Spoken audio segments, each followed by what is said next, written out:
മുൻ സർക്കാർ ഒപ്പിട്ട ധാരണ പ്രകാരം കേരളത്തിലെ എത്ര സ്കൂളുകളെ PM-ശ്രീ പദ്ധതിയിൽ ഉൾപ്പെടുത്താൻ ബാധ്യതയുണ്ട്? സർ, PM-ശ്രീ സ്കൂളുകൾക്ക് കേന്ദ്ര ഫണ്ട് എത്രയാണ്? സംസ്ഥാന വിഹിതം എത്രയാണ്?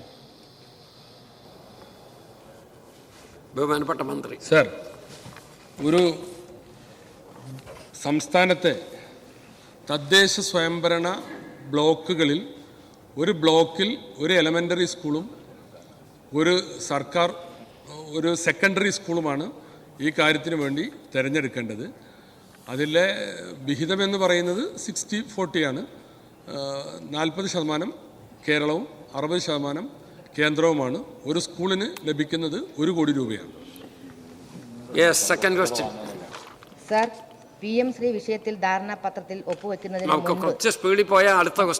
മുൻപ് മുൻ സർക്കാർ ആരൊക്കെയുമായി കൂടിയാലോചനകൾ നടത്തിയിരുന്നു എന്ന് വ്യക്തമാക്കാമോ? വിദ്യാഭ്യാസ വിദഗ്ധരുമായോ ഈ വിഷയത്തിൽ ആശയവിനിമയം നടത്തിയിരുന്നു? ബഹുമാനപ്പെട്ട മന്ത്രി.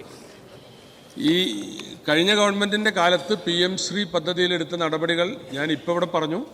ഇതിനു മുമ്പ് ഇത് അടിയന്തര പ്രമേയമായി വന്നപ്പോൾ വളരെ വിശദമായി കാര്യങ്ങൾ പ്രതിപാദിക്കുകയും ചെയ്തിട്ടുള്ളതാണ്. അതിലെവിടെയും കഴിഞ്ഞ ഗവൺമെൻറ് ഇതുമായി ബന്ധപ്പെട്ട് ഏതെങ്കിലും തരത്തിലുള്ള ചർച്ചകൾ നടത്തിയതായോ വിവിധ കോണുകളിൽ നിന്നുള്ള അഭിപ്രായങ്ങൾ സ്വരൂപിച്ചതായോ എവിടെയും രേഖയിൽ കാണുന്നില്ല. ഗവൺമെൻറ് രൂപീകരിച്ച സെക്രട്ടറിമാരുടെ ഒരു സമിതി അവർ യോഗം ചേരുകയും ആ യോഗം PM-ശ്രീ പദ്ധതിയിൽ ഒപ്പുവെക്കാവുന്നതാണ് എന്ന് സർക്കാരിന് ഉപദേശം നൽകിയതായിട്ട് രേഖയിൽ കാണുന്നുണ്ട്.